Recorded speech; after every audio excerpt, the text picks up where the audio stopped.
Tu sais pourquoi les saisons changent? Pourquoi la terre s'habille de fleurs, puis se dépouille, puis refleurit encore?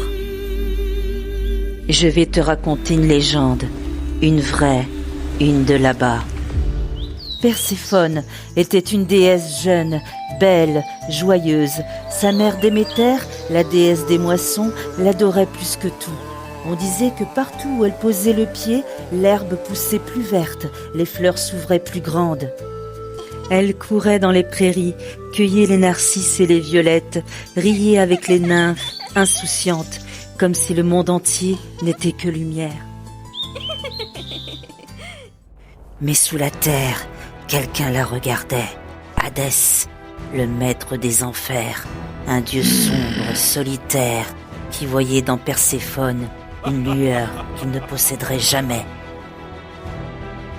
Jusqu'au jour où la terre s'ouvrit, un char noir tiré par des chevaux aux yeux flamboyants jaillit d'un gouffre, et Hadès, d'un geste puissant, emporta Perséphone dans son royaume souterrain. Le cri de Perséphone résonna jusqu'aux cieux. Déméter, affolée, se lança à sa recherche. 9 jours, 9 nuits, torche en main, elle parcourut la terre entière. À chaque pas, elle demandait: Avez-vous vu ma fille? Avez-vous vu Perséphone?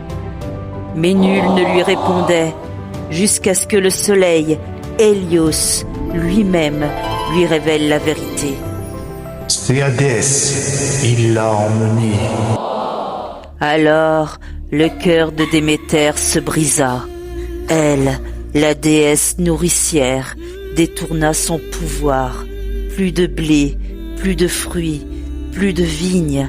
La terre devint stérile, les hommes mouraient de faim, les prières s'éteignaient, et même les dieux commencèrent à craindre ce silence.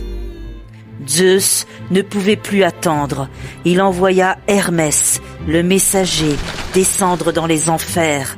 Hermès trouva Hadès assis sur son trône, Perséphone à ses côtés, pâle et silencieuse. Hadès, rôla sa mère, le monde meurt.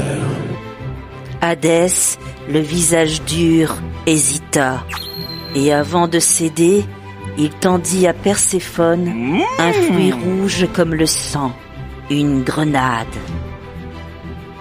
Elle en croqua quelques grains seulement, mais c'était assez, car quiconque goûte aux fruits des enfers leur appartient. Quand Perséphone revint enfin à la surface, Déméter courut vers elle, la serra, pleura, rit à travers ses larmes, et aussitôt la terre se réveilla, les blés poussèrent et les fleurs éclatèrent, la vie reprit. Mais Zeus dut annoncer le verdict. Perséphone a goûté aux fruits d'Hadès. Elle ne peut pas rester tout à fait. Une partie de l'année, elle sera avec toi, dans la lumière. Mais l'autre, elle retournera auprès de son époux, dans l'ombre.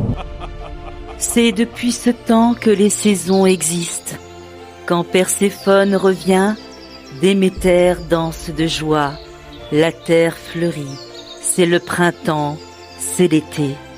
Quand Perséphone descend, Déméter se voile de tristesse. La nature s'éteint, c'est l'automne et l'hiver. Et chaque année recommence ce va-et-vient éternel entre l'ombre et la lumière, entre la mort et la vie. Mais derrière cette légende des saisons, il y a surtout une histoire d'amour, l'amour d'une mère pour son enfant. Déméter n'était pas seulement une déesse, elle était une maman. Et une maman qui cherche son enfant ne s'arrête jamais. Ni la nuit, ni le jour, ni même l'éternité ne peuvent l'arrêter. Son amour était plus fort que la fin du monde, plus fort que la colère des dieux. Et c'est cet amour qui a obligé Zeus à céder. Cet amour qui a plié Hadès lui-même. Parce qu'il n'y a rien de plus puissant qu'une maman qui veut retrouver son enfant, et même les dieux, même la mort n'ont pas pu briser ce lien-là. Et voilà pourquoi les saisons changent, parce qu'une mère et une fille se perdent, puis se retrouvent,